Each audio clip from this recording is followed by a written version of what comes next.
Chapter 1. It all began with an assortment of bodily excrements and an attempted murder. I moved into a nice little apartment complex. At least, I thought it was a nice little apartment complex. It seemed nice when I first met it. But, like so many other things in life, how it seems on the first meeting is nearly always in direct conflict with how it really is. Time, like good tequila, creates honesty.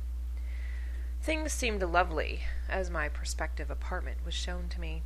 Clean walls, clean carpet, the toilet flushed properly.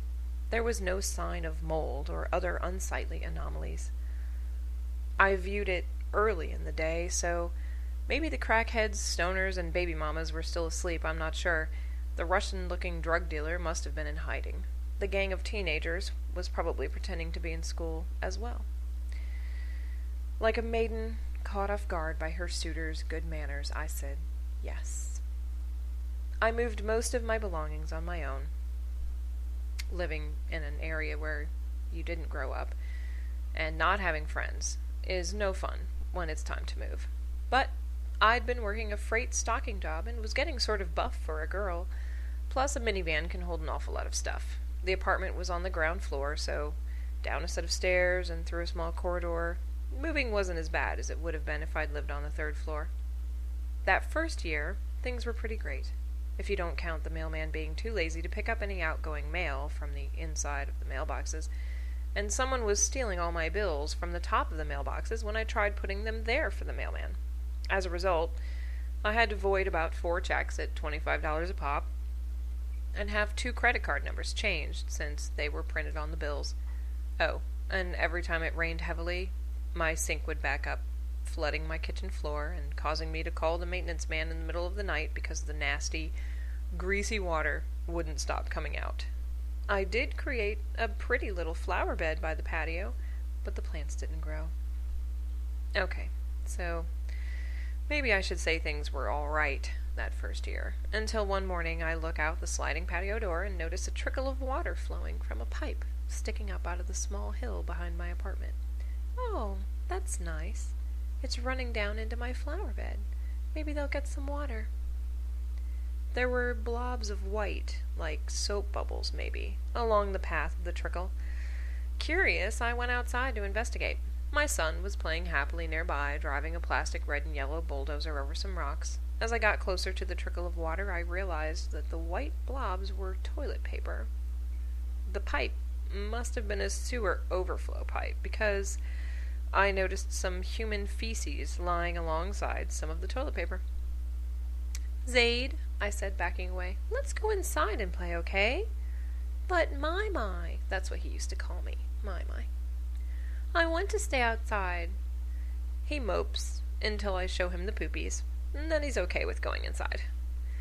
I call the apartment office and let them know that there was crap on the grass out back, and then I tried to do my civil duty. Get it? Duty.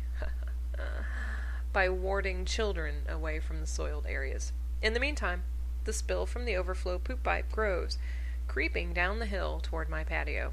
I am forced to keep the windows on the back of my apartment closed, which stinks. Get it? Stinks. Because it's super nice outside, and I love a good cross breeze. My apartment only has 4 windows, though, and 3 of them are on the side near the poop pipe. So long, cross breeze. Days go by, and no one comes to clean up the biohazard area. I call the office yet again. 2 more days go by. I call the county health department and tell them my apartment office is not cleaning poo up from the common area, and that neighbor children are practically rolling in it.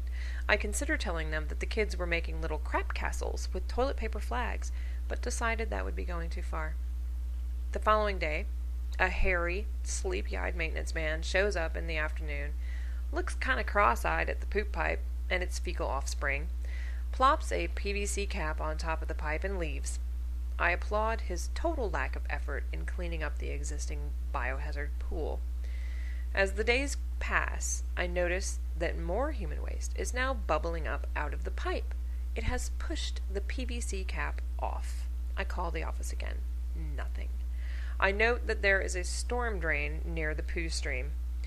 Knowingly, I called the Environmental Protection Agency in our area, and almost, but not quite, am surprised to hear that there's a special automated menu option, I believe number 5, for reporting, quote, raw sewage leaking into a storm drain. I live in the Chesapeake watershed area. They take their storm drains seriously, blue crabs and all that. The next morning, a large utility truck shows up, and some serious-looking fellows in rubber waiter boots meet with Harry, the maintenance man, and write things down in notebooks as they inspect the area. They open the storm drain, open the poop pipe, check things out, write some more, point and nod. The important-looking fellows pack up and leave. Bushy, the amazing Harry maintenance man, looks cross-eyed at the pipe, puts a more permanent metal cap on it, and sprinkles lime over the feces. A week later, my flower beds look amazing. You know, you think you live in a decent neighborhood.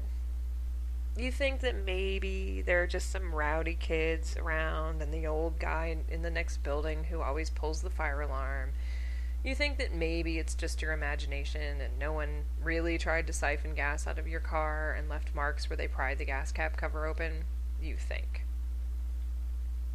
I had decided not to think much that evening, and just to order Chinese food. The boyfriend and I put our order in and waited. We watched a little TV while we waited. We waited some more. After about an hour, I called.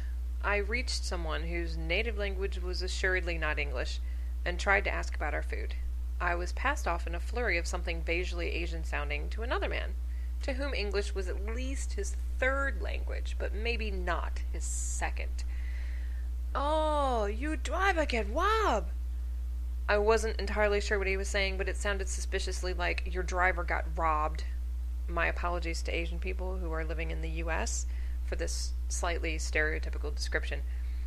My mother was afraid that if I left this part in, it might offend people, and I tried to let her know that I didn't think you'd be offended. I mean, I'm sure, in Asian countries, in American-owned restaurants, similar problems occur.